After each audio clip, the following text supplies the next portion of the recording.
সমন্বয় সভায় দুই গ্রুপের সংঘর্ষ, দলীয় কারণে নয় দাবি এনসিপির। দ্রুত জুলাই সনদের আইনি ভিত্তি বাস্তবায়নের দাবি।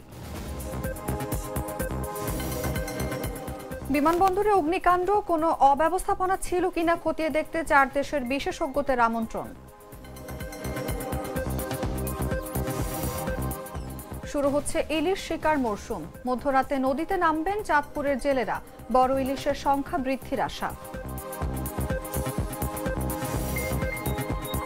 হামাস ও ইউএনআরডব্লিউ এর কোনো ভূমিকা থাকবে না গাজায়, সাফ জানালো যুক্তরাষ্ট্র। নতুন বেসামরিক প্রধান নিয়োগ। এবং ন্যাশভিলে এসির বিপক্ষে মাঠে নামার আগেই পেলেন পুরস্কার। MLS-এ গোল্ডেন বুট উঠল মেসির হাতে।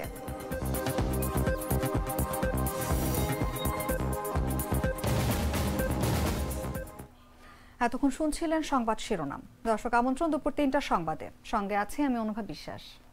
কফি ক্যান্ডি, কররা কফি, কঠিন স্বাদে। হাইকে বলো বাই। চলে যাচ্ছি পুরো খবরে। এনসিপি কারো পোষা দল হয়ে নয়, ক্ষমতা কিংবা বিরোধী দল হবে বলে মন্তব্য করেছেন দলের উত্তরাঞ্চলের মুখ্য সংগঠক সার্জিস আলম। শুক্রবার রাজধানীর শাহবাগের শহীদ আবু সাইদ ইন্টারন্যাশনাল কনভেনশন সেন্টারে দলের এক সভায় এই কথা বলেন তিনি। এ সময় দ্রুত জুলাই সনদের আইনি ভিত্তি বাস্তবায়নের প্রক্রিয়া স্পষ্ট না করলে রাজপথে নামার হুঁশিয়ারি দেন তারা। এছাড়াও সমন্বয় সভার বাহিরে সংঘর্ষের ঘটনা দলীয় কোনো কারণে নয় বলেও স্পষ্ট করা হয়। বিস্তারিত জাগো ডেস্ক রিপোর্টে।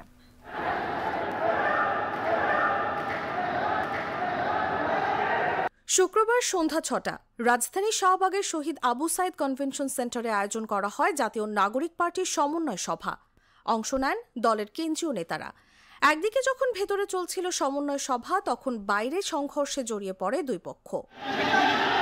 কয়েক দফা চলা এই সংঘর্ষে ইউসুফ নামের বংশাল থানার এক নেতা আহত হন। এই ঘটনার একাধিক ভিডিও সামাজিক যোগাযোগ মাধ্যম ফেসবুকে ছড়িয়ে পড়লে শুরু হয় আলোচনা সমালোচনা।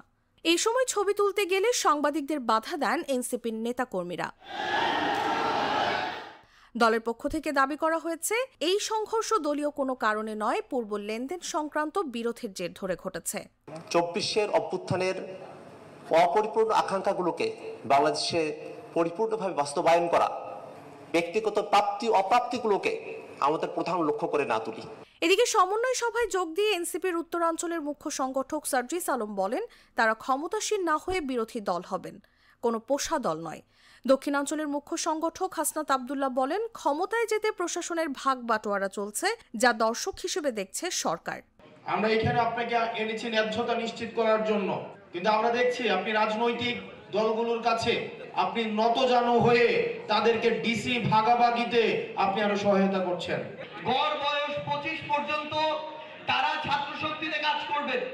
25 থেকে 35 বছরের রেঞ্জ নিয়ে কাজ করছে জাতীয় যুব শক্তি, যুবকদের সংগঠন। এনসিপির মুখ্য সংগঠক নাসির উদ্দিন পাটোয়ারি বলেন, দেশে মুজিববাদের কবর রচনা হলেও জিয়াবাদ ও মওদুদিবাদ মাথাচাড়া দিচ্ছে। আগামী পার্লামেন্টে আওয়ামী লীগ ও জাতীয় পার্টির কোনো প্রতিনিধিত্ব থাকতে পারবে না বলেও হুঁশিয়ারি দেন তিনি। অন্যদিকে দ্রুত জুলাই সনদের আইন ভিত্তি ও বাস্তবায়নের প্রক্রিয়া স্পষ্ট না করলে রাজপথে নামার হুঁশিয়ারি দেন দলের সদস্য সচিব আখতার হোসেন। জুলাই সনদের আইনি ভিত্তি এবং বাস্তবায়নের পথ পরিষ্কার করতে হবে। যদি জুলাই সনদকে আবারও 90-এর মতো করে তাগুজে দলিলে পরিণত করার কোনো চক্রান্ত করা হয়, বাংলাদেশের জনগণকে সাথে নিয়ে আমরা আমাদের পরবর্তী সিদ্ধান্ত জানিয়ে দেব। আমরা জাতীয় পার্টি এবং আওয়ামী লীগের কোনো প্রতিনিধি দেখতে চাই না। যারা এই সংসদে সরকার গঠনের ইচ্ছা প্রকাশ করবে, এনসিপি এখানে নির্ণায়ক ভূমিকা পালন করবে। জুলাই সনদের আইন ভিত্তির আদেশে রাষ্ট্রপতি নয়, সই করতে হবে প্রধান উপদেষ্টাকেই। বাস্তবায়ন প্রক্রিয়া স্পষ্ট হলেই সনদে সই করবে এনসিপি। তসলিমা তিথি, জাগো নিউজ। এনসিপির সমন্বয় সভা এবং সমসাময়িক বিষয় নিয়ে আলোচনার জন্য আমাদের সঙ্গে আজ স্টুডিওতে উপস্থিত আছেন জাগো নিউজের স্টাফ রিপোর্টার নাহিদ সাব্বির। নাহিদ, আপনাকে আমন্ত্রণ আমাদের আজকের আলোচনায়। আপনাকে ধন্যবাদ। শুরুতে আপনার কাছে জানতে চাইবো যে এনসিপির এই যে সমন্বয় সভায় সংঘর্ষের মতন ঘটনা ঘটেছে এবং এটি কিন্তু ফেসবুকে একটি ভিডিও ছড়িয়ে পড়ার পর ব্যাপক আলোচনা সমালোচনা হচ্ছে, তো এনসিপির এই যে বিভিন্ন ধরনের সংঘর্ষ আমরা কিন্তু প্রায়শই দেখতে পাই, এটি কি আসলে দলের উপরে নেতিবাচক কোনো প্রভাব ফেলছে এবং দল কি আসলে আস্থা আস্থা হারাচ্ছে, কি মনে হয় আপনার? জি, আপনাকে ধন্যবাদ, আপনি খুব সুন্দর একটি প্রশ্ন করেছেন এবং বাংলাদেশের রাজনীতির প্রেক্ষাপটে এই প্রশ্নটা খুবই জরুরি এবং গঠনমূলক বলা যায়। কেন বলা যায়? এই কারণে যে আমরা আসলে বাংলাদেশের অনেকগুলো রাজনৈতিক দল আছে, যে কোনো দলের মধ্যে অন্তর্কোন্দল সংঘর্ষ বা হাতাহাতি এই ধরনের ঘটনা ঘটলে দেখি যে আমরা মিডিয়াতে আসতেছে, লোকজনের সমালোচনা করে। শুধু বাংলাদেশে না, বিশ্বের অন্যান্য দেশেও কিন্তু এরকম রাজনৈতিক দল যেগুলো আছে তাদের মধ্যে এরকম হাতাহাতি সংঘর্ষ এই ধরনের ঘটনা ঘটে থাকে। গতকালকের ঘটনা যেটি বলছেন যে এনসিপির যে সংঘর্ষের ঘটনা দুইটি পক্ষের মধ্যে, প্রথমে বলে রাখি যে এনসিপির প্রতি মানুষের প্রত্যাশা কিন্তু অনেক বেশি। তারুণ্য নির্ভরী রাজনৈতিক দলের প্রতি বাংলাদেশের সাধারণ মানুষের প্রত্যাশাটা একটু বেশি অন্যান্য দল থেকে। বেশি এই কারণেই যে এই এনসিপির যারা নেতা রয়েছেন এখন, যারা শীর্ষ পর্যায়ের নেতা, তাদের নেতৃত্বে কিন্তু এই যে গণঅভ্যুত্থান, সেই গণঅভ্যুত্থান সংগঠিত হয়েছিল। এবং গতকালকে সংঘর্ষের বিষয় যদি আপনাকে আমি বলতে চাই, আমি খুব কাছ থেকে দেখেছি এই কারণে যে গতকালকের যে অনুষ্ঠান ছিল সমন্বয় সভা, সেই সমন্বয় সভাতে নিউজ খাবারের জন্য আমি নিজেও সেখানে উপস্থিত ছিলাম। সেহেতু সংঘর্ষের সূত্রপাত এবং সেই সংঘর্ষটা আমার খুব কাছ থেকে এবং আমার সরাসরি দেখার সুযোগ হয়েছে। আমি যদি ঘটনাক্রম আপনাকে একটু বলতে চাই, সেটা হলো যে কালকে যখন বিকালে এই সমন্বয় সভাটি চলছিল শহীদ আবু সাইদ স্টেডিয়ামে, কনভেনশন হলে শাহবাগের, এই সমন্বয় সভা চলাকালীন সময়ে ভিতরে অডিটোরিয়ামে সমন্বয় সভা চলছে, বাইরে দুইটা গ্রুপ হাতাহাতিতে জড়িয়েছে। এবং আপনি যে ভিডিওটা দেখেছেন যেটা পাবলিশ হয়েছে জাগো নিউজ, ওটা আমার নিজের করা ভিডিও।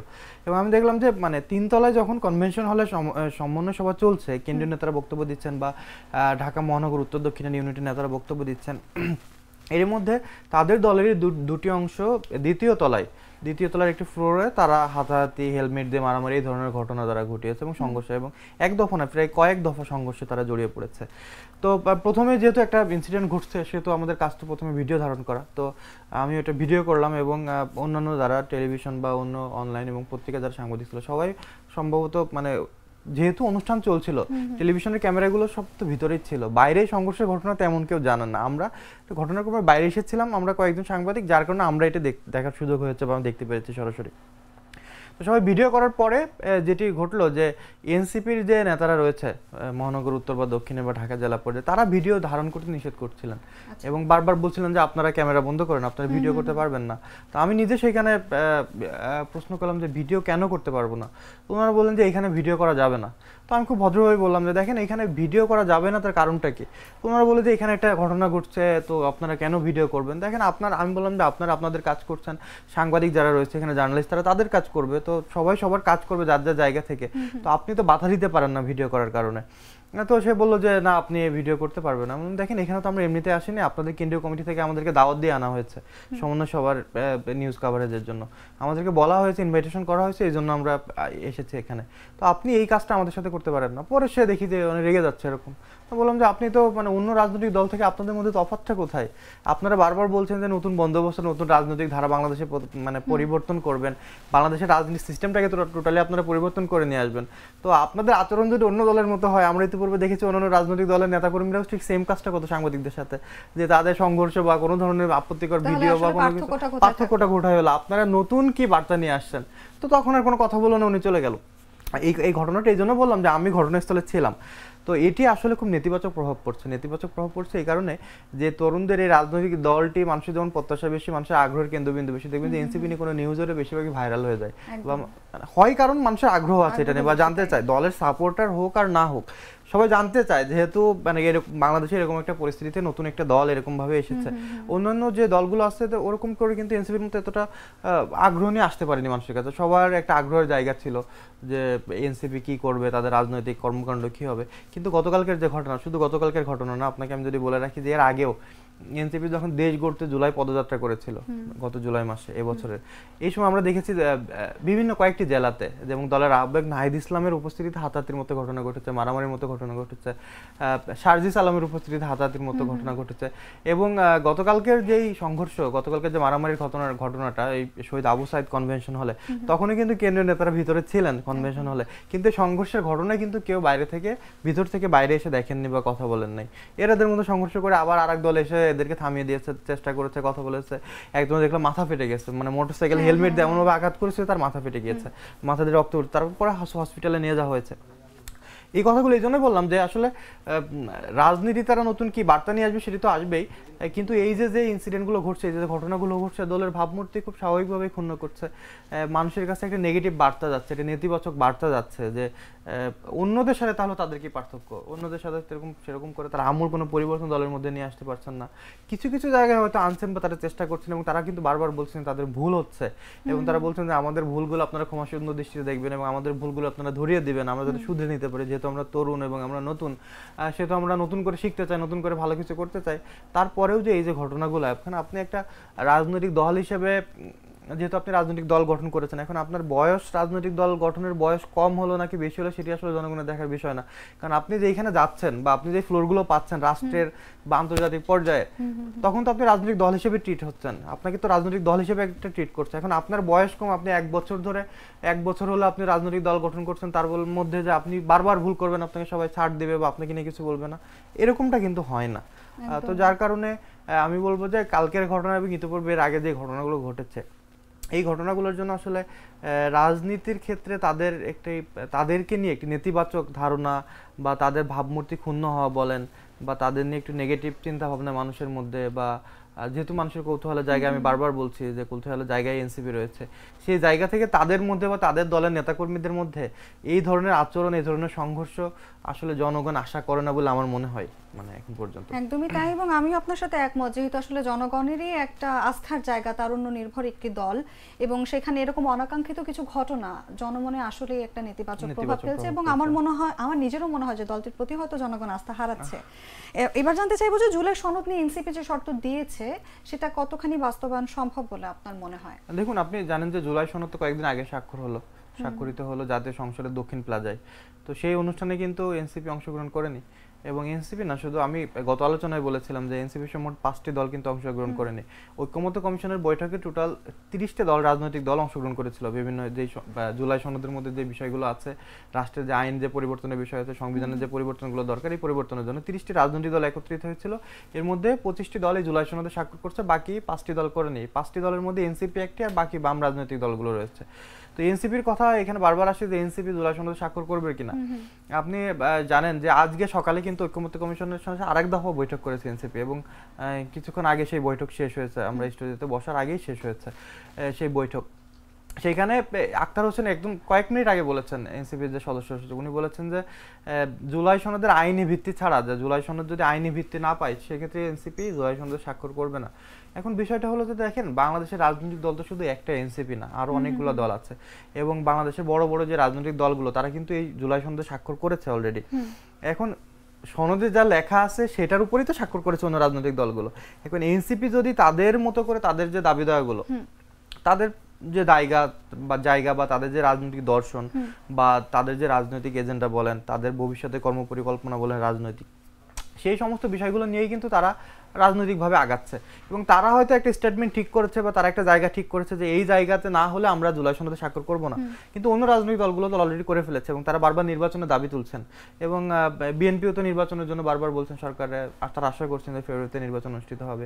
কিন্তু এর মধ্যে আসলে এনসিপির যে দাবিগুলো, তারা যেটি বলছেন যে জুলাই সনদে তাদের যেগুলো দাবিগুলো আছে, সেই দাবিগুলোকে তারা বলছেন যে জুলাই সনদকে জনগণের সার্বভৌম যেই আকাঙ্ক্ষার বহিঃপ্রকাশ, সেই বহিঃপ্রকাশ হিসেবে প্রধান উপদেষ্টা ডক্টর মোহাম্মদ ইউনূস এই জুলাই সনদটা ঘোষণা করছেন, এই ঘোষণাটা দিতে হবে, এটা একটা বিষয়। আর আরেকটি গুরুত্বপূর্ণ দাবি এনসিপি তুলেছে, তাদের যে 3 দফা দাবি জুলাই সনদের, যে তারা দাবিগুলো করছে, তার মধ্যে সেই 3 দফা দাবি 3য় নম্বর দাবিটি হলো যে খুবই গুরুত্বপূর্ণ। তারা যেটি বলছেন যে, আপনি জানেন যে ঐক্যমত্য কমিশনের বৈঠকে বিভিন্ন পয়েন্ট নিয়ে বা যেই জিনিসগুলো নিয়ে আলোচনা হয়েছে, সেই জিনিসগুলোতে কিছু কিছু দল নোট অফ ডিসেন্ট দিয়েছে। নোট অফ ডিসেন্ট হলো যে আমি পুরোপুরি এই বিষয়টার সাথে একমত নয়। ধরেন একটি আইন পরিবর্তন করা হলো বা দলগুলো চাচ্ছে যে এই আইনটি পরিবর্তন করা হোক, এখন 30টি দল যেহেতু সেখানে অংশগ্রহণ করেছে, সবাই যে মতামতের ভিত্তিতে একই পয়েন্টে মিলিত হবে বা মানে সবাই যে ঐক্যমত্য পৌঁছাবে বিষয়টা তা নয়। অনেক দল বলেছে যে না, আমি এই দাবিটার সাথে বা এই আইনটার সাথে আমি একমত নয়, ওইখানে নোট অফ ডিসেন্ট দিয়েছে। এখন এনসিপি যে দাবি সেটি হলো যে জুলাই সনদে ঐক্যমত্য কমিশনের যেসব সিদ্ধান্ত আসছে বা উঠে এসছে, এইখানে জুলাই সনদে নোট অফ ডিসেন্টের কোনো কার্যকারিতা থাকবে না, এবং সংবিধানের কনস্টিটিউয়েন্ট পাওয়ার দিতে হবে এই কারণে যে তাহলে জুলাই সনদে যা আছে সেটাই বাস্তবায়ন হবে। এখন বিএনপি সেটা মানবে? বা জামাত যে এটাতে নোট অফ ডিসেন্ট দিয়েছে তাকে সেটা মানবে না, কারণ তারা তো তাদের অবস্থান বলেই দিয়েছে যে আমরা এই পয়েন্টের সাথে বা আমরা এই আইনটার সাথে বা এই ধারার সাথে আমরা একমত নয় বা আমরা এটার সাথে একমত হতে পারছি না। এখন ধরেন এনসিপিও কয়েকটা নোট অফ ডিসেন্ট দিয়েছে, এখন তারা যে দাবিটি করছে যে তারা নোট অফ ডিসেন্ট থাকবে না, কার্যকারিতা থাকবে না জুলাই সনদে, এটি হলে এরকম মানে তাদের যে 3টা দাবি তার মধ্যে এটি একটি, তো তাহলে তারা এটা জুলাই সনদে স্বাক্ষর করবে না। এখন অন্য রাজনৈতিক দল তো এটা মেনে নিবে না, মানে আমার কাছে মনে হচ্ছে, এবং তারা যদি মেনে নিত তাহলে তারা নোট অফ ডিসেন্ট দিত না সেই সনদে, মানে সনদের আগেই। তো এই জন্য আমার মনে হচ্ছে যে আসলে এনসিপি যে দাবিগুলো করছে তারা তাদের যৌক্তিকতার দিক থেকে তাদের দাবিগুলো করছে, কিন্তু আলটিমেটলি আসলে এখন আজকেও তারা বৈঠকে ঐকমত্য কমিশনের সাথে বৈঠক করেছে, আসলে কতটা ফলপ্রসূ হবে বা কি এটার ভবিষ্যৎ বা এটা সম্পর্কে ঐকমত্য কমিশন যখন ব্রিফিং করবে তখন বোঝা যাবে যে আসলে কি কি সিদ্ধান্ত হলো বা এনসিপি তাদের জায়গা থেকে একটু সরে এসেছে কিনা বা ঐকমত্য কমিশন তাদের জায়গা থেকে একটু সরে এসেছে কিনা। এখন ঐকমত্য কমিশনের তাদের জায়গা থেকে সরে আসার তেমন একটা ওয়ে নাই এই কারণে অন্যান্য প্রতিষ্ঠা রাজনৈতিক দল তো ওই সনদে স্বাক্ষর করেছে। এখন সেইখান থেকে সরে আসলে তো ওই রাজনৈতিক দলগুলো আবার অবজেকশন দিবে যে হ্যাঁ আমরা প্রধান উপদেষ্টার সাথে তো আমরা একই সাথে আমরা এই সনদে স্বাক্ষর করেছি, তাহলে আমাদেরকে কেন স্বাক্ষর করালেন। এই বিষয়গুলো নিয়ে একটু দ্বিধাদ্বন্দ্ব হতে পারে আমার কাছে মনে হচ্ছে। এখন আসলে ভবিষ্যতে বলে দেবে যে এনসিপি সরে আসবে নাকি আসলে এনসিপি স্বাক্ষর করবে কিছুটা কম্প্রোমাইজ করে, সেটি আসলে এখন বলা যাচ্ছে না। নাহিদ, আপনি নিশ্চয়ই জানেন যে এনসিপি ক্ষমতাসীন না হয়ে বিরোধী দল হবেন, কোনো পোষা দল হবে না, এমন একটি মন্তব্য করেছেন এনসিপির উত্তরাঞ্চলের মুখ্য সংগঠক সার্জিস আলম। আপনার কি মনে হয় যে এই বর্তমান পরিস্থিতির প্রেক্ষাপটে কি এনসিপির ক্ষমতাসীন দল অথবা বিরোধী দল হওয়ার কোনো সম্ভাবনা আছে? এখন খুবই দারুণ একটা প্রশ্ন করেছেন যে এনসিপি আসলে ক্ষমতাসীন দল মানে সরকার গঠন করা। এখন এনসিপি তরুণ একটা রাজনৈতিক দল বাংলাদেশের মতো প্রেক্ষাপটে বা আমাদের যে রাজনৈতিক পার্সপেক্টিভ আমাদের দেশের প্রেক্ষাপটে আসলে আমাদের দেশের রাজনৈতিক বাস্তবতায় মানে তারুণ্য নির্ভর দল ঠিক আছে, কিন্তু নতুন এই দলটি আসলে মানে ক্ষমতায় যাওয়া মানে এখনই নির্বাচন করে 300 আসনে এককভাবে ক্ষমতায় চলে যাবে, এটি আমার কাছে মানে মনে হয় না। মানে ব্যক্তিগতভাবে আমার মনে হয় যে এটি আমার কাছে মনে হয় না। বাংলাদেশে অনেক আরো বড় বড় রাজনৈতিক দলগুলো রয়েছে।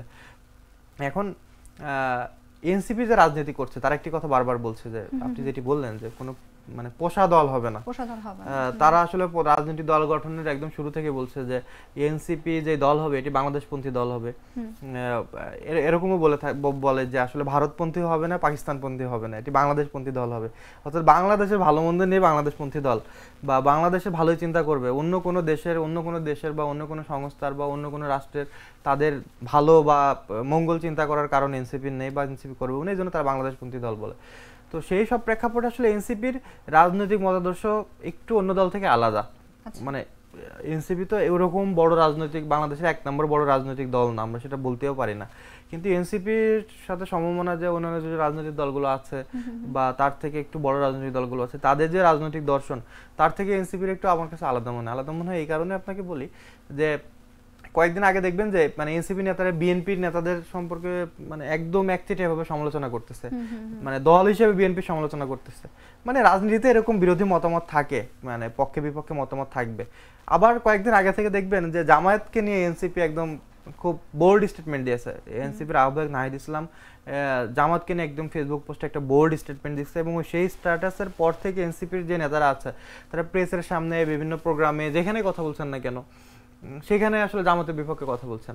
এবং নাহিদ ইসলাম তার স্টেটমেন্টে বলেছে যে তার ফেসবুক স্ট্যাটাস সেখানে তিনি বলেছে যে আপনি জানেন যে পিআর নিয়ে আলোচনা হচ্ছে নির্বাচনে, যে নির্বাচন আসলে আগামী জাতীয় সংসদ নির্বাচন পিআর পদ্ধতিতে হবে কি হবে না। তো নাহিদ ইসলাম বলছে পিআর পদ্ধতির যে ধারণাটা এটি শুধুমাত্র উচ্চকক্ষে ছিল এনসিপির দাবি, কিন্তু জামাত এটিকে আসলে নিম্নকক্ষে দাবি করে বিষয়টি এমনভাবে উপস্থাপন করেছে বা এমন অবস্থা তৈরি করেছে যে এটির আসলে মানে অনিশ্চয়তার মুখে পড়েছে যে পিআর পদ্ধতিতে হবে কি হবে না, এই সমস্ত বিষয় নিয়ে আরো অন্যান্য বিষয় নিয়ে, এবং বলেছে জামাত কখনোই ক্ষমতায় আসতে পারবে না, এরকম অনেক অনেক অনেক মন্তব্য করেছে জামাতকে নিয়ে।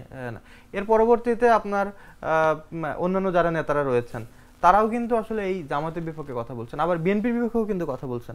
গতকালকে যেমন আপনার দক্ষিণাঞ্চলের মুখ্য সংগঠক হাসনাত আব্দুল্লাহ তিনি আসলে এরকম 2 দলের সমালোচনা করেছেন, কিন্তু কোনো দলের নাম বলেননি। তিনি গতকালকে বলেছেন যে একটি দল চাচ্ছে এরকম যে তাদের যে দখলকৃত ব্যাংকগুলা, তারা যে ব্যাংকগুলা দখল করেছে সেই দখলকৃত ব্যাংকের কর্মচারীদেরকে দিয়ে পোলিং এজেন্ট বানিয়ে আগামী নির্বাচন করবে।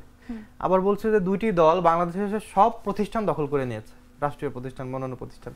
আবার বলছে যে একটি দল স্কুলের ম্যানেজিং কমিটি বা গভর্নিং বডিকে দখল করে নিয়েছে, তারা প্রেসিডেন্ট মানে সেক্রেটারি এবং সভাপতি যারা রয়েছেন ম্যানেজিং কমিটির সেই পোস্টগুলোকে দখল করেছেন এবং নির্বাচনকে প্রভাবিত করার চেষ্টা করছে, মানে এই ধরনের বক্তব্য আসছে।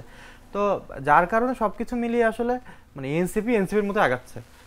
মানে তাদের যে রাজনৈতিক দর্শন, আমি মনে করি সবাই তারুণ্য নির্ভর, সবারই বয়স কম, অনেকের বয়স আমাদের মতোই বা আমাদের চেয়ে কয়েক বছর সিনিয়র হবে। তো সবকিছু মিলাই হলো যে তারা তাদের মতো করে তাদের রাজনৈতিক যে দর্শন, সেই দর্শন নিয়ে তারা আগাচ্ছে। নাহিদ, আপনি ইতোমধ্যে নিশ্চয়ই জানেন যে এনসিপি এবং বিএনপির একজোট হওয়া নিয়ে বেশ গুঞ্জন চারিদিকে ছড়িয়ে পড়েছে। এর সত্যতাটা আপনার কাছ থেকে একটু জানতে চাইব। সত্যতা বলতে আসলে রাজনীতিতে জোট হতেই পারে। রাজনীতিতে আপনার মানে শুধুমাত্র যে আমরা রাজনীতি নেতারা যখন জোটের কথা আসে রাজনৈতিক নেতাদের মুখ থেকে, তখন বলে যে হ্যাঁ আমাদের দলের আদর্শ বা আমাদের দলীয় আদর্শের সাথে যদি মিল থাকে কারণ, তো তাদেরকে নিয়ে আমরা জোটে যেতেই পারি। এনসিপি যেমন বলে যে তাদের যেই রাজনৈতিক মতাদর্শ বা অন্যান্য অনেক ছোট দল আছে, মানে এনসিপির ভাষ্যটা এরকম জোট গঠনের ক্ষেত্রে যে এনসিপি এখন পর্যন্ত বলে, যেমন আমি গতকালকে কয়েকজন নেতার সাথে কথা বলেছি এবং একটা সাক্ষাৎকারও নিয়েছে একজনের, তো সেখানে উনি বলেছেন যে এনসিপি বাংলাদেশের প্রধান দুইটা বড় দল অর্থাৎ বিএনপি এবং জামায়াতের কথা বলেছেন, যে এই দুইটা দলের বাইরে থেকে অন্যান্য যে ছোট দলগুলো রয়েছে অপেক্ষাকৃত, তারা বাংলাদেশের রাজনীতির একটা জায়গা অবস্থান করতে চায় বা তাদের বাংলাদেশকে নিয়ে একটা পরিকল্পনা আছে বা তাদের নিজস্ব দলীয় পরিকল্পনা আছে, সেই জায়গা থেকে তাদের চিন্তা ভাবনা যে ওই দলগুলোকে নিয়ে তারা জোট করবেন। কিন্তু আমার কাছে মনে হয় না যে আসলে তারা ওই দলগুলোকে নিয়ে জোট করবেন। আপনি যেটা বললেন যে বিএনপির সাথে জোট করার গুঞ্জন চলছে, এনসিপির পক্ষ থেকে এই বিষয়ে এখনো কোনো পরিষ্কার করা হয়নি একদম স্টেটমেন্ট, যে এনসিপি এখনো বলে নাই যে তারা বিএনপির সাথে জোট করবে কিনা। আবার আপনার বিএনপি নেতা সালাউদ্দিন আহমেদ আজকেই বলেছেন, কিছুক্ষণ আগে উনি বলেছেন যে এনসিপির সাথে জোট করার একটা সম্ভাবনা আছে, এই টাইপের কথা বলেছেন বা গুঞ্জন আগাচ্ছে। তবে একটা সূত্রের একটা খবর আমার কাছে আছে, যে সেটা আমি বলতে পারি যে এনসিপির হাইকমান্ডের কয়েকজন নেতা বিএনপির কয়েকজন নেতার সাথে হয়তোবা বৈঠক করেছেন এবং জোট গঠন বা এই ধরনের কোনো বিষয় নিয়ে তাদের সাথে গত কয়েকদিন ধরনের বার্তা আসা যাচ্ছে না, বার্তা আসছে না, পরিষ্কার কোনো বার্তা দিচ্ছে না, এই কারণে যে এখনো কিন্তু দুই দলকে নিয়ে সমালোচনা করছেন। আপনি দেখবেন মিডিয়াতে প্রতিদিনই খবর আসছে যে একজনের বিপক্ষে বা এই বিএনপির বিরুদ্ধে এনসিপির বিরুদ্ধে বিএনপি, তারা কিন্তু এরকম সমালোচনা করছে। জোট গঠন কি সামনে যেহেতু ফেব্রুয়ারিতে নির্বাচন, প্রধান উপদেষ্টা বলেছেন এবং সরকারের পক্ষ থেকে বলা হচ্ছে যে ফেব্রুয়ারিতে নির্বাচন হয়ে যাবে, তো জোট যখন গঠন হয়ে যাবে, ধরেন এনসিপি আর বিএনপি একসাথে জোট গঠন করে নির্বাচন করলো, তখন কিন্তু দুই দলের বিপক্ষে দুই দলের আর কেউই কোনো কথা বলবে না। তখন দেখা যায় যে আবার গুঞ্জন আছে যে ইসলামিক দলগুলো নিয়ে জামাত জোট গঠন করবে, তখন দেখা যাবে কি দুইটা মেরু হয়ে যাবে, তখন জামাত এবং ইসলামিক দলগুলো বিএনপি এবং এনসিপি কে তুলোধনা করবে, একদম সমালোচনা করবে, কোন একটা পয়েন্ট পাইলে ওইটা নিয়ে সারা দিন ভরে আলোচনা করবে। আবার বিএনপি এনসিপি করবে, তখন বিএনপি আর এনসিপির মধ্যে এই তর্ক বিতর্ক বা এরকম যে সমালোচনা আছে এখন আর থাকবে না। তো আমরা একটু অপেক্ষা করে দেখি আসলে কি হয়, কারা কারা জোট হয় বা জোটের রাজনীতি কোন দিকে যায় নির্বাচন কেন্দ্রিক। একদমই তাই, এবং আমরা দেখি ভবিষ্যতে কি হয়। ধন্যবাদ নাহিদ আপনাকে ধন্যবাদ যুক্ত থাকার জন্য। দর্শক, কথা বলছিলাম জাগো নিউজের স্টাফ রিপোর্টার নাহিদ সাব্বিরের সঙ্গে। এবার চলে যাচ্ছি অন্যান্য সংবাদে। এদিকে নির্বাচন ঘিরে তৈরি হচ্ছে নতুন শঙ্কা। বারবার অন্তর্বর্তী সরকারের নিরপেক্ষতা নিয়ে প্রশ্ন তুলেছেন রাজনৈতিক দলগুলো।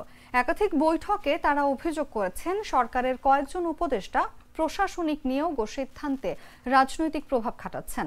রাজনৈতিক বিশ্লেষকরা বলছেন এই পাল্টাপাল্টি অভিযোগ শুধু আস্থাহীনতাই নয়, বরং প্রশাসনের নিয়ন্ত্রণ ও নির্বাচনী প্রভাব বিস্তারের এক সূক্ষ্ম লড়াইয়ের ইঙ্গিত। বিস্তারিত তুষার ইসলামের রিপোর্টে।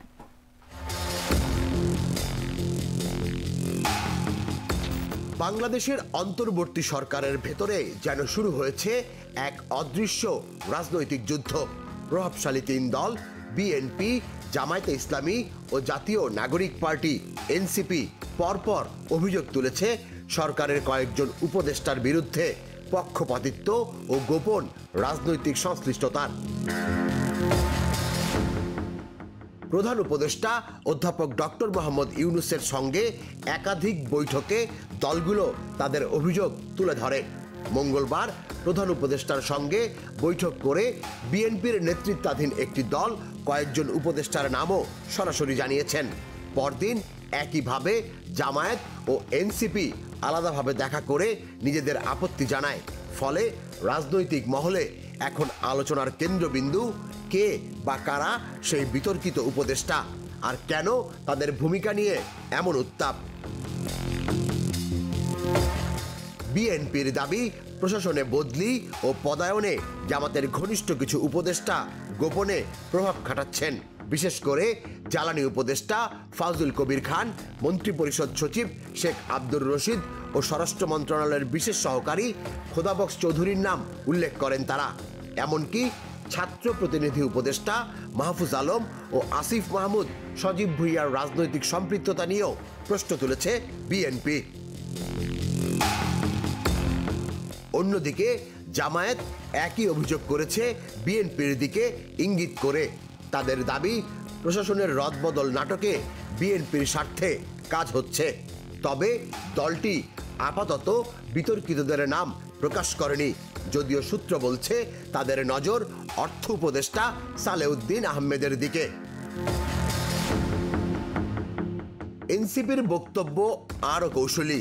তাদের মতে জনপ্রশাসনে বড় দুই দলের ভাগ বাটোয়ারা এখন উপদেষ্টা পরিষদের ভেতর থেকেই চালানো হচ্ছে। তারা আশঙ্কা করছে নির্বাচনের আগে অন্তর্বর্তী সরকারের কাঠামো বা ক্ষমতার পরিধিতে পরিবর্তন আসতে পারে। রাজনৈতিক বিশ্লেষকরা বলছেন, এই পাল্টাপাল্টি অভিযোগ শুধু আস্থাহীনতাই নয়, বরং প্রশাসনের নিয়ন্ত্রণ ও নির্বাচনী প্রভাব বিস্তারের এক সূক্ষ্ম লড়াইয়ের ইঙ্গিত। বড় দলগুলো প্রশাসনের ভেতরে নিজেদের প্রভাব বাড়াতে চায়, তাই অভিযোগগুলো আসলে চাপ সৃষ্টি করার কৌশল মাত্র। অধ্যাপক ইউনূসের নেতৃত্বাধীন অন্তর্বর্তী সরকার এখন এক কঠিন পরীক্ষার মুখে। সরকার নিরপেক্ষতা বজায় রাখতে পারবে কিনা, নাকি পক্ষপাতের অভিযোগেই তার ভিত্তি নড়বড়ে হয়ে পড়বে। ফেব্রুয়ারির নির্বাচন যত ঘনিয়ে আসছে, রাজনৈতিক প্রেক্ষাপটও ততই রুদ্ধশ্বাস হয়ে উঠছে। এক অনিশ্চিত ভবিষ্যতের দিকে তাকিয়ে আছে পুরো দেশ। তুষার ইসলাম, জাগো নিউজ। হযরত শাহজালাল আন্তর্জাতিক বিমানবন্দরের কার্গো ভিলেজে অগ্নিকাণ্ডের ঘটনায় কোনো অব্যবস্থাপনা ছিল কিনা তা তদন্তের জন্য 4 দেশকে আমন্ত্রণ জানানো হয়েছে বলে জানিয়েছেন স্বরাষ্ট্র উপদেষ্টা মোহাম্মদ জাহাঙ্গীর আলম চৌধুরী। বলেন, প্রথমে ইংল্যান্ডকে, পরে আরও 3টি দেশ অস্ট্রেলিয়া, তুরস্ক ও চীনকে তদন্তের জন্য আমন্ত্রণ জানানো হয়েছে। এই অগ্নিকাণ্ডের ভিতরে যদি কোনো অব্যবস্থাপনা থাকে, এই জন্য আমরা 4টা দেশের ইনভাইট করছি তাদের আসার জন্য। ইংল্যান্ডকে ইনভাইট করা হয়েছে, আপনার অস্ট্রেলিয়ারে ইনভাইট করা হয়েছে, চায়নারে ইনভাইট করা হয়েছে, টার্কিরে ইনভাইট করা হয়েছে। তাদের স্পেশালিস্ট আমরা আনতে চাচ্ছি, তারা একটা ইনভেস্টিগেশন করে মানে কারণটা কি এবং কে দায়ী এটা তারা বের করতে পারে। তাদের 4টা ইউনিট এখানে কাজ করছে, কিন্তু সাথে সাথে যে মানে আমরা হয়তো এক্সপেক্ট করছিলাম যে আরও তাড়াতাড়ি এটা কন্ট্রোল, বাট হয়তো কন্ট্রোলে আসতে একটু সময় লাগছে। যেহেতু বিভিন্ন পারিপার্শ্বিক অবস্থাগুলো চিন্তা করতে হয়, যে ধরনের দাহ্য জাতীয় পদার্থ খুব বেশি ছিল, অনেক সময় বাতাস থাকলেও আবার অনেক সময় নিভাইতে সময় লাগে। চাঁদপুরে 22 দিনের ইলিশ আহরণ নিষেধাজ্ঞা শেষ হচ্ছে আজ। নদীতে নামতে চলেছেন লক্ষাধিক জেলে। এক বুক আশা আর কিছুটা ভীতি নিয়ে তারা প্রস্তুতি নিচ্ছেন নতুন মৌসুমের জন্য। তবে পদ্মা মেঘনা নদীতে মা ইলিশ রক্ষায় অভিযান অব্যাহত থাকায় বড় ইলিশের সংখ্যা বৃদ্ধির আশা করছেন জেলা প্রশাসক। বিস্তারিত জাগো ডেস্ক রিপোর্টে। শেষ সময়ে কেউ মেরামত করছে নৌকা, কেউ বা পুরনো জাল সেলাই করে নিচ্ছেন নতুন করে। জীবনের চাকা ঘোরাতে 22 দিন পর নদীতে নামার অপেক্ষায় চাঁদপুরের লক্ষাধিক জেলে। তাদের প্রত্যাশা, নিষেধাজ্ঞা শেষে রূপালী ইলিশে ভরবে জেলের জাল আর মুখে ফিরবে হাসি। চোখে মুখে আনন্দের অনুভূতি থাকলেও আশানুরূপ ইলিশ পাওয়া নিয়ে দুশ্চিন্তায় পড়েছেন জেলেরা। বলছেন, এবছর ভরা মৌসুমেও নদীতে ইলিশের দেখা মেলেনি, আর এখন মৌসুম শেষ। জালে কাঙ্ক্ষিত ইলিশ না পেলে কষ্টের পাল্লা ভারী হবে।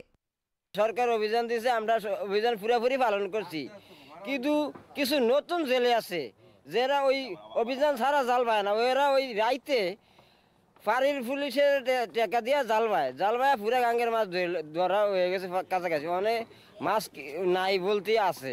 চাঁদপুরের পদ্মা মেঘনা নদী সহ দেশের বিভিন্ন নদীতে 4 অক্টোবর থেকে শুরু হয়েছিল 22 দিনের ইলিশ আহরণ নিষেধাজ্ঞা। এই সময় মাছ ধরা, বিক্রি, পরিবহন এবং মজুদ সম্পূর্ণভাবে নিষিদ্ধ ছিল। শনিবার মধ্যরাত থেকে জেলেরা নদীতে নামবেন। 22 দিন আমরা নদীতে যাই নেই, জালের দেনা ফেনা করে কিস্তি উড়ে জাল করছি।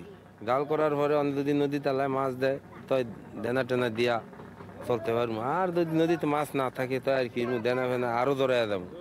চাঁদপুর জেলা প্রশাসক জানান, পদ্মা মেঘনা নদীতে মা ইলিশ রক্ষায় কঠোর অভিযান চালানো হয়েছে। প্রত্যেক জেলেকে সচেতন করা হয়েছে, ফলে বড় ইলিশের সংখ্যা বাড়ার আশা রয়েছে। চাঁদপুর জেলাতে আমাদের মা ইলিশ রক্ষা অভিযানটা যথেষ্ট ভালোভাবে সফল হয়েছে। যদিও কিছু বাংলাদেশের অন্যান্য জেলাগুলোতে কিছু বিচ্ছিন্ন ঘটনা ঘটেছে, কিন্তু সেই তুলনায় চাঁদপুরে খুব বেশি বিচ্ছিন্ন ঘটনা নাই। আমরা আসলে চেষ্টা করেছি আমাদের যাতে মা ইলিশ নিরাপদে ডিম ছাড়তে পারে। এইবার যদি মা ইলিশ যদি তার ডিমগুলো যেভাবে ছেড়েছে নদীতে, এটা যদি সঠিকভাবে জাটকাগুলো বড় হতে পারে, ইলিশের উৎপাদন বাড়বে বলে আমরা আশা করছি। আর আমাদের চাঁদপুর জেলাতে অন্তত জেলেদের খাদ্য সহায়তা পাইনি বা কম পেয়েছি এরকম কোনো আমরা অভিযোগ পাইনি আর কি। Treat chocolate, treat moment, sweet moment.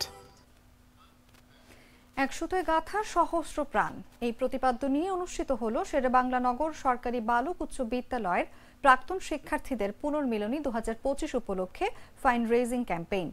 শুক্রবার রাজধানীর শেওড়াপাড়ার বেগম রোকেয়া সরণির একটি রেস্তোরাঁয় উৎসব মুখর পরিবেশে এই আয়োজন অনুষ্ঠিত হয়। আয়োজনে উপস্থিত ছিলেন স্কুলের অ্যালামনাই অ্যাসোসিয়েশনের বিভিন্ন ব্যাচের শিক্ষার্থীরা। আয়োজকরা বলেন, আসন্ন পুনর্মিলনীকে কেন্দ্র করে বিভিন্ন ব্যাচের শিক্ষার্থীরা এতে অংশগ্রহণ করবেন। এই আয়োজনের মিডিয়া পার্টনার ছিল জাগো নিউজ। আমরা এই রিউনিয়নকে সামনে রেখে আমাদের এই অ্যালামনাই অ্যাসোসিয়েশনটাকে আমরা স্ট্রং করতে চাই, এবং আমরা আশা করছি যে আমাদের ইউনিয়নে আমরা টার্গেট করেছি 4000। আমাদের যদিও সেক্রেটারি সাহেব বলছেন যেটা 3 থেকে 3.5 হবে, আমার বিশ্বাস এটা 4 সুপারসিডও করতে পারে। দেয়ার ইজ এভরি পসিবিলিটি যেটা সুপারসিড করতে পারে। এটা ডিপেন্ড করবে যে হাউ স্মার্টলি উইল প্লে, এটা হচ্ছে সবচেয়ে বড় কথা। তো আমরা সবাই যদি সর্বান্তকরণের চেষ্টা করি যার যার অবস্থান থেকে, ইনশাল্লাহ এটা 4000 ক্রস করতে পারে, এটা আমরা এই সম্ভাবনা রয়েছে। এবং এই সম্ভাবনাকে সামনে রেখে আমরা আমাদের প্রস্তুতির কাজ এগিয়ে নিয়ে যাচ্ছি, এবং আমরা সকলের সর্বাত্মক সহযোগিতা কামনা করছি যাতে করে আমরা একটা সফল পুনর্মিলনী উপহার দিতে পারি।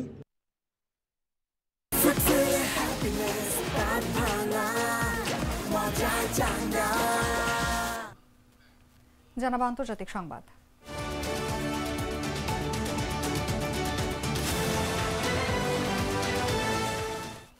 ডোনাল্ড ট্রাম্পের মধ্যস্থতায় হওয়া যুদ্ধবিরতি কার্যকর ও টেকসইভাবে বাস্তবায়নের লক্ষ্যে এক অভিজ্ঞ কূটনীতিককে নতুন বেসামরিক প্রধান হিসেবে নিয়োগ দিয়েছে যুক্তরাষ্ট্র। শুক্রবার যুক্তরাষ্ট্রের পররাষ্ট্র মন্ত্রণালয় জানিয়েছে, বেসামরিক প্রধান হিসেবে স্টিভ ফ্যাগিন এই দায়িত্ব পালন করবেন। ফ্যাগিন যুক্তরাষ্ট্রের সেনাবাহিনীর লেফটেন্যান্ট জেনারেল প্যাট্রিক ফ্রাঙ্কের সঙ্গে কাজ করবেন। প্যাট্রিক ইতোমধ্যেই সিভিল মিলিটারি কোঅর্ডিনেশন সেন্টারের সামরিক প্রধান হিসেবে দায়িত্বে আছেন। অক্টোবরের 10 তারিখে যুদ্ধবিরতি হওয়ার পর 17 অক্টোবর ইসরায়েলে এই কেন্দ্রটি স্থাপন করা হয়েছে। এই কেন্দ্রটির কাজ হলো যুদ্ধবিরতি লঙ্ঘন পর্যবেক্ষণ এবং গাজায় ত্রাণ সরবরাহ সহ অন্যান্য লজিস্টিক কার্যক্রমের মধ্যে সমন্বয় সাধন করা। প্রায় 200 মার্কিন সেনা বর্তমানে কেন্দ্রটিতে কাজ করছেন। সেখানে ইসরায়েল, ইউরোপীয় দেশসমূহ, সংযুক্ত আরব আমিরাত, জর্ডান, জাতিসংঘ ও বিভিন্ন ত্রাণ সংস্থার প্রতিনিধিদের সঙ্গে একযোগে কাজ করছেন মার্কিন সেনারা।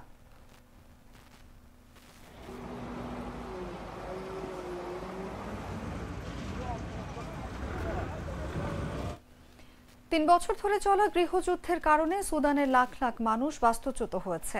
এছাড়াও খাদ্য সংকট মারাত্মক আকার ধারণ করায় দেশটিতে দুর্ভিক্ষের আশঙ্কা রয়েছে বলে সতর্ক করেছে জাতিসংঘের বিভিন্ন মানবাধিকার সংস্থা। এমন পরিস্থিতিতে দেশটিতে জরুরি ভিত্তিতে মানবিক সহায়তা বাড়ানোর জন্য আহ্বান জানানো হয়েছে। চলমান এই সংকট এখন বিশ্বের সবচেয়ে ভয়াবহ বাস্তুচ্যুতি পরিস্থিতিতে রূপ নিয়েছে। আন্তর্জাতিক অভিবাসন সংস্থা জানিয়েছে, সুদানে বর্তমানে 3 কোটি মানুষের মানবিক সহায়তা প্রয়োজন। এদের মধ্যে 96 লাখ মানুষ দেশের ভেতরে বাস্তুচ্যুত, আর 43 লাখ মানুষ পার্শ্ববর্তী দেশে পালিয়ে গেছে। জাতিসংঘের শরণার্থী সংস্থা এর উচ্চ কমিশনার কেলি ক্লেমেন্টস বলেন, যুদ্ধের ফলে সুদানের 1/3 জনগণ গৃহহীন হয়েছে। ইউনিসেফের কর্মকর্তা টেড চাইবান জানিয়েছেন, এই সংকটে সবচেয়ে বেশি ক্ষতিগ্রস্ত হচ্ছে শিশুরা। জাতিসংঘের 4 সংস্থা আন্তর্জাতিক সম্প্রদায়ের প্রতি দ্রুত তহবিল সহায়তা, মানবিক প্রবেশাধিকার নিশ্চিতকরণ ও শান্তি প্রচেষ্টাকে জোরদার করার আহ্বান জানিয়েছে।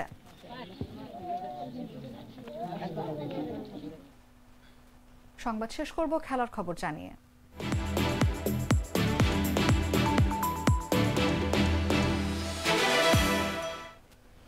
ন্যাশভিল এসসির বিপক্ষে মাঠে নামার আগেই MLS লিগে সর্বোচ্চ গোলের পুরস্কার গোল্ডেন বুট পুরস্কার হাতে তুলে নিলেন লিওনেল মেসি। চেজ স্টেডিয়ামে তার আগে গোল্ডেন বুট তুলে দেন MLS কমিশনার ডন গার্বার। ইন্টার মিয়ামির জার্সিতে 28 ম্যাচে 29 গোল করে তিনি প্রথমবারের মতো এই পুরস্কার জয় করেন। মেসির হাতে গোল্ডেন বুট তুলে দিতে পেরে বেশ উচ্ছ্বসিত ডন গার্বার। তিনি বলেন, লিও পুরো MLS এর গতিপথই বদলে দিয়েছেন। গোল্ডেন বুট পুরস্কার হাতে নেওয়ার একদিন আগেই ইন্টার মিয়ামি ঘোষণা করে মেসি 3 বছরের নতুন চুক্তি স্বাক্ষর করেছেন, যার ফলে 2028 সাল পর্যন্ত মিয়ামিতে থাকবেন তিনি। এর ফলে তিনি 40-এর কোঠায় পৌঁছেও মিয়ামির হয়ে খেলবেন। 2023 সালে ইন্টার মিয়ামিতে যোগ দেওয়ার পর থেকেই মেসি দলের ভাগ্য ঘুরিয়ে দেন। তার নেতৃত্বে ক্লাবটি 2023 সালে লিগস কাপ জয় করে। এরপর 2024 সালে সাপোর্টার্স শিল্ড এবং MLS ইতিহাসে সর্বোচ্চ পয়েন্টের রেকর্ড করে। সংবাদ শেষ করার আগে শিরোনামগুলো জানিয়ে দিচ্ছি আরো একবার।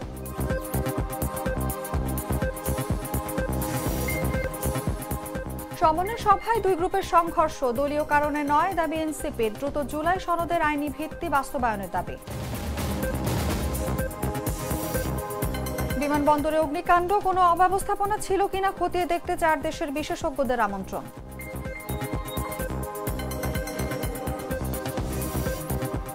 শুরু হচ্ছে ইলিশ শিকার মরশুম। মধ্যরাতে নদীতে নামবেন চাঁদপুরের জেলেরা। বড় ইলিশের সংখ্যা বৃদ্ধির আশা।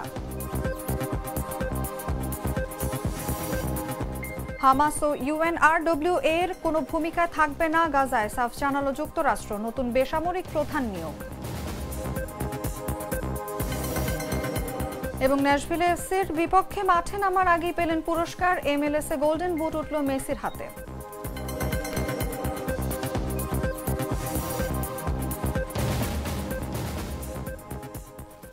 দর্শক, এই ছিল এখনকার মতো। এরপর বিকেল 5টায় দেখবেন দেশজুড়ে সংবাদ। প্রতি মুহূর্তে সর্বশেষ খবর জানতে ভিজিট করুন jagonews24.com। ফলো করুন আমাদের ভেরিফাইড ফেসবুক পেজ এবং সাবস্ক্রাইব করুন জাগো নিউজের ইউটিউব চ্যানেল। ধন্যবাদ সবাইকে।